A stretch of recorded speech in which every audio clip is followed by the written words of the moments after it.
Martin Luther King Jr. once said, "Our lives begin to end the day we become silent about things that matter." As a community, we must speak up about things that will negatively affect our future generations. This means we cannot remain quiet about government budget cuts in the public schools education.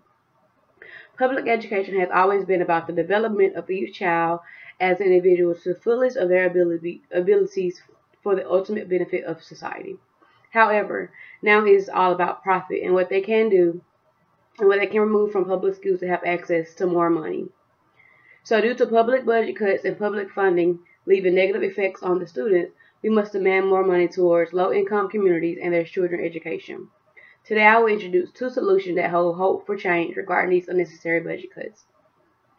The first solution that must bring more money to the public system is refrain from using tax dollars as public schools towards vouchers or scholarship tax credits for private schools. I can imagine this being beneficial to kids who are given these vouchers. However, this also pushes down the public education. As of right now, 15 of our 50 states are allowing public funds for private education. This program targets the poor. However, some of the 15 states grants these vouchers to parents of children who make above the minimum for the private education. Above the maximum, for the private education. According to Cal Stokes, a writer for State Impact, in the state of Indiana, more than half of the students will be eligible for this program, and each children is given $4,500 apiece. Many people agree with this and the concept because they assume this will be beneficial to the child. However, what really should be done is to take the taxpayers' money and invest in the public schools instead of taking it out of the public school education and applying it to the private schools. By investing in every child and increasing parent involvement, reducing class size in the high private schools, especially for the lower grades, invest in a good, stable staff that will be ready to work and teach these children that need it and want to learn so badly. This will be a way for children to succeed without taking the money from one school system and dumping it into another. It is not fair to take a certain amount of kids out of the public schools that are by public school expensive and leave the rest to fail in a low-income community. Another solution that may help with public school education is the state helping out to close that gap between the school districts funding down to the different communities.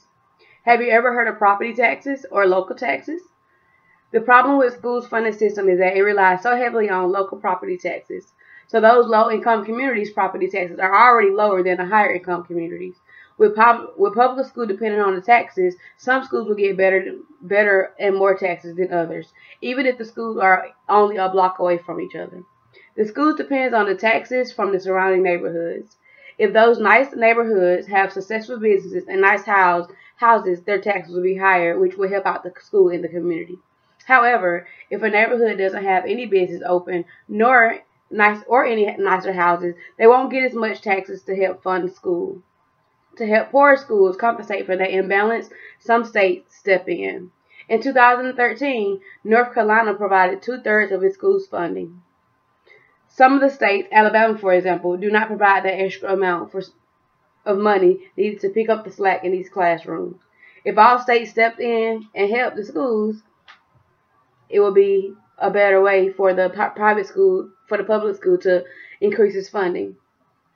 In conclusion, the decline in vouchers and scholarship tax credits, and with the help of the state giving money to the low-income community schools to match the other schools in the district, the problems of low-income communities and their performance level will not continue to be as low as it is today.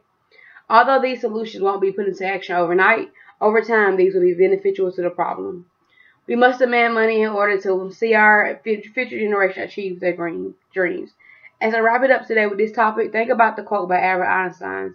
The only thing that interferes with my learning is my education. To me, this quote means learning is important, but without the tools and the skills to utilize them in a useful manner, some things like, critical thinking, it doesn't do it any good. So, like I said earlier, although this won't be a thing that happens and proves overnight, the fact that we start putting our work forth and effort forth to get these kids into a better school system will already mean more better. Thank you.